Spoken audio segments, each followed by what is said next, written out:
હવે મિત્રો વોટ્સઅપ તો બધા મિત્રો વાપરતા હોય છે, પણ વોટ્સઅપમાં રહેલું એક ફીચરની તમને પણ મિત્રો ખબર નહીં હોય, તો આ વિડીયોમાં આપણે વાત કરશું કે વોટ્સઅપમાં કયું ફીચર. તો હવે મિત્રો તમે જોઈ શકો છો અહીંયા લખેલું છે મેટા એઆઈ. તો આનો ઉપયોગ ઘણા લોકો ઓછો કરે છે, તો આજથી બધા લોકો આનો ઉપયોગ પણ કરવા લાગશે. તો શું ઉપયોગમાં આવે છે તે આપણે જાણીશું. તો હું તો પહેલાં ફટાફટ તેને ખોલી લઉં છું. મેટા એઆઈ એક ફોટો અપલોડ કરવાનો છે, તમારી ગેલેરી ખુલી જશે. તો આ રહ્યો ફોટાને હું અપલોડ કરી દઉં છું. હવે તમે જોઈ શકો છો ફોટો આપણો અપલોડ થઈ ગયો છે. છો કે શર્ટ મેં રેડ કલરનો પહેર્યો છે, બરાબર. તો તેને હું પિંક લખવી. હવે ફોટો અપલોડ કરી અને તમારે જેવો કલર જોઈએ એવો કલર તમારે લખી દેવાનો છે. મારે તો પિંક જોઈએ છે, તો હું અહીંયા પિંક લખી દઉં છું.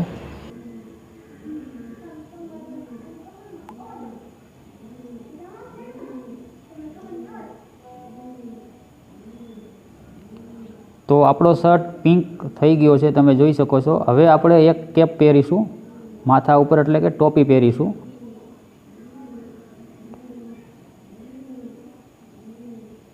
તો આપણે લખી દીધું છે કેપ એડ.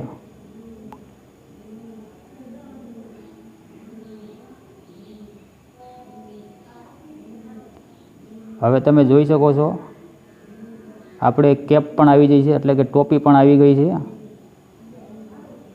આપણી પાસે ઓરિજિનલ ફોટો મિત્રો આ હતો, તેમાંથી તમે જોઈ શકો છો આપણે એક આ કલર બદલ્યો, પછી પિંક કલર શર્ટમાં લીધો, પછી આપણે એક ટોપી લીધી. તમે આ રીતે તમે કપડામાં કલર પણ ચેન્જ કરી શકો છો અને ટોપી પણ પહેરાવી શકો છો, અને વધારે પણ કામ તમે એઆઈના ટૂલથી તમે કરી શકો છો. જો અમારો વિડીયો તમને પસંદ આવ્યો હોય તો વિડીયોને લાઇક અને સબસ્ક્રાઈબર કરી દેજો. હવે મળીશું નવા વિડીયો સાથે, નવા ટોપિક સાથે. Bye bye.